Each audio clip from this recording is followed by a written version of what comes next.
Hello all, Chitananda here. I'm at Henry Cowell Forest, which is between Santa Cruz and San Jose. And this is where a lot of the great redwood trees of California live. And here's one.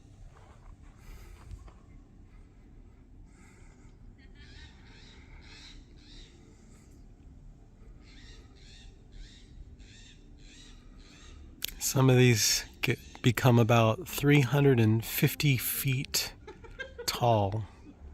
That's about the max height that they have observed. They are thousands of years old when they get to that type of height. There are also smaller ones, such as this one here, which may be only a few hundred years old.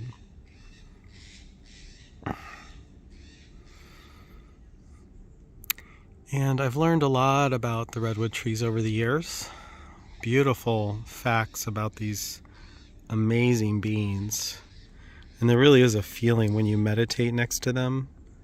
There really is a feeling that you're meditating next to a Buddha.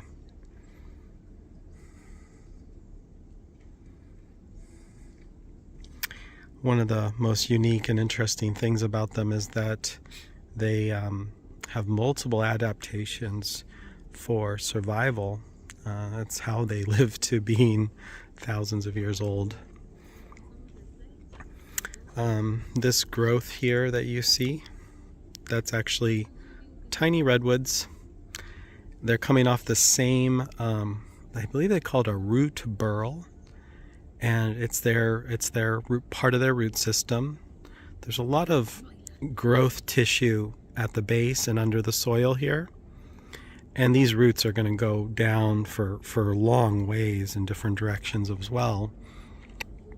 There's a lot of like rapidly growing cells at the base of the tree, and it's putting up little shoots like these here, and those can become very large trees the second that the light is allowed to come down through the canopy. So the idea, at least what the scientists here believe, and I was talking to a docent at length, this is another way for this tree to thrive.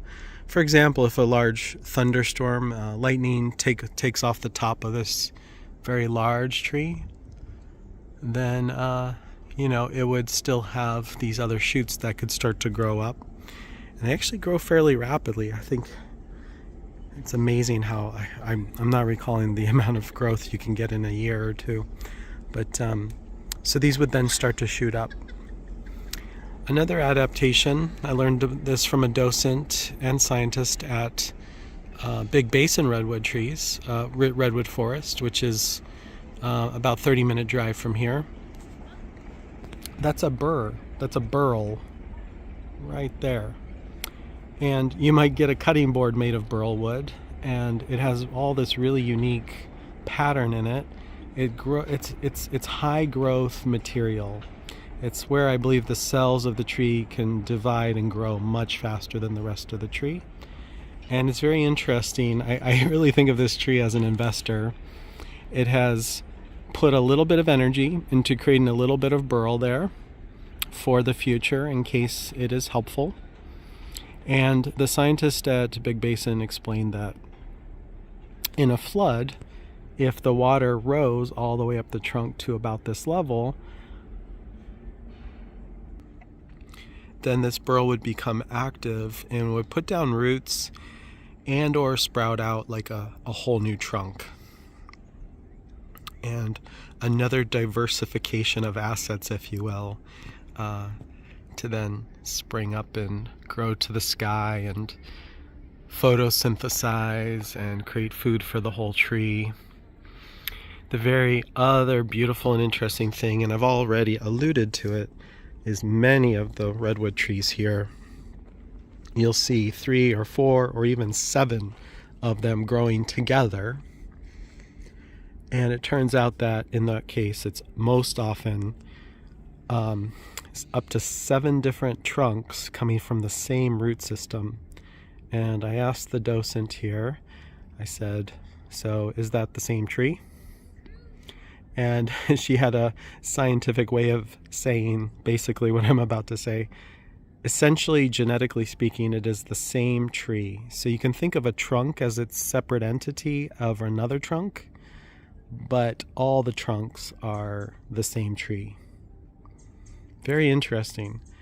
And some scientists in the past have looked at the tree roots more as the sort of the the core of what a tree is in the roots as opposed to the trunk, and that really just kind of makes sense in this situation.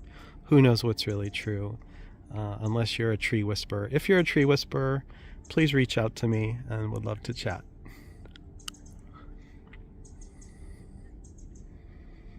But more important than thinking about these amazing giants of the forest is to just be present with them and feel them. And I have already been meditating here for a little bit today and really loving the vibe.